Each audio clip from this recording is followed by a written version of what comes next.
የጌታችን የመድኃኒታችን የኢየሱስ ክርስቶስ ቁመቱ መጠኑ ከአዳም ቁመት ጋር እኩል ነው። ወርዱ ቁመቱ በአዳም ልክ ነው የተሰቀለው። መስቀል ላይ የተሰቀለው ቤዛ የሚባለው በአዳም ልክ ነው። መጠኑ የአካል ክፍሉ እሱ ባወቀ ቁጥሩ ከመጀመሪያው አዳም ጋር እኩል ነው። ለምን ቢባል ሁለተኛው አዳም ክርስቶስ ለአዳም ቤዛ እንዲሆን ካሳ እንዲከፍል ነው መስቀል ላይ የተሰጣው። ስለዚህ አካሉ እኩል የአዳም የራስ ጠጉሩ፣ የእግር ጥፍሩ፣ የእጅ ጣቱ አንድ ቁራጭ እንኳን ሳይቀር ክርስቶስ ካሳ ከፍሎለታል። አንድም የአካል ክፍሉ ሳይቀር ቅዱስ ቄርሎስ ይህንን ሲናገር እንዲህ ይላል። ፈድዮ ስጋዚአሁ ለዘበአማን ስጋዚአነ ወነፍሶ ካይበ ቤዛ ነፍሰ ኩልነ መጥዮ ይላል። እውነተኛ ስጋውን ለስጋችን ከፈለ ይላል። እውነተኛ ነፍሱን ለነፍሳችን ከፈለ ይላል። አንድም ነገር ሳይቀር እኩል በሆነ በአዳም አካል መጠን እኩል በሆነ በዛ ቤዛነት ክርስቶስ መስቀል ላይ ደቀቀ። ስለዚህ አዳምን አዳነው። ስለዚህ አዳም ኢየሱስ የሚለው ቁጥሩ 144 እኩል የሚሆንበት ምክንያት ያ።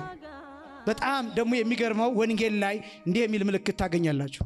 የሉቃስ ወንጌል ምዕራፍ 2 ቁጥር 52 ላይ ኢየሱስም ይላል በጥበብ በቁመትና በሞገስ በሰው ፊትና በእግዚአብሔር ፊት ያድግ ነበር ይላል። በሰው ፊትና በእግዚአብሔር ፊት ያድግ ነበር። እስከምን ድረስ ነበር የሚያድገው ቢባል አካሉ የአዳም አካልን እስከሚያክል ድረስ፣ ወርዱ የአዳምን ወርድ እስከሚያክል ድረስ፣ መጠኑ የአዳምን መጠን እስከሚያክል ድረስ፣ እስከዚያ ድረስ ኢየሱስ የሚለው ቁጥር አዳም ከሚለው ቁጥር ጋር እኩል የሆነበት ምክንያት ይሄ ነው። ኢየሱስ ማለት መድኃኒት ማለት ነው። መድኃኒት ማለት ብቻ ግን አይደለም፣ ሕይወት ማለት ነው። ምን አይነት መድኃኒት ነው ጥያቄ። አሁን በጣም ብዙ ወንድሞቻችን እኛ ክርስቶስን እንደማንሰብክ ስለ ክርስቶስ እንደማንናገር አድርገው የሚተቹን በጣም ብዙዎች ናቸው። እኔ ጥቂት ከሰዓታቱ ብቻ ከጊዜ አንፃር ላሳያችሁና ሰዓታቱ እንኳን እንዴት እንደሚገልጥ። ለምሳሌ ሞገስነ ወክብርነ ቀርነ መድኃኒትነ ውእቱ ኢየሱስ ክርስቶስ ትለዋለች። መድኃኒት ብቻ አይደለም የምትለው። ሞገስነ ወክብርነ ማለት ሞገሳችን ክብራችን ማለት ነው። ሌላ ሞገስ የለንም በእውነት፣ ሌላ ክብር የለንም በእውነት።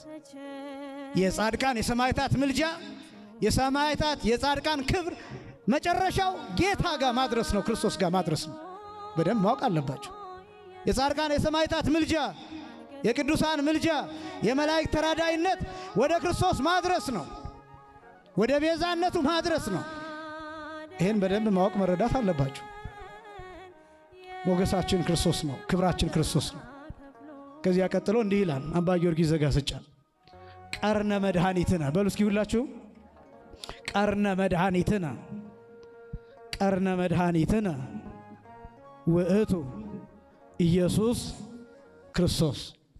የመድኃኒታችን ቀንድ፣ የመዳናችን ቀንድ፣ የመዳናችን ዋና፣ የመዳናችን ፍጻሜ፣ የመዳናችን ማብቂያ፣ የመዳናችን መጨረሻ፣ የመዳናችን ጣራ፣ የመዳናችን ልክ ወሰን፣ ድንበር፣ ፍጻሜ ውእቱ ኢየሱስ ክርስቶስ ነው የሚል እርሱ ኢየሱስ ክርስቶስ ነው የሚል።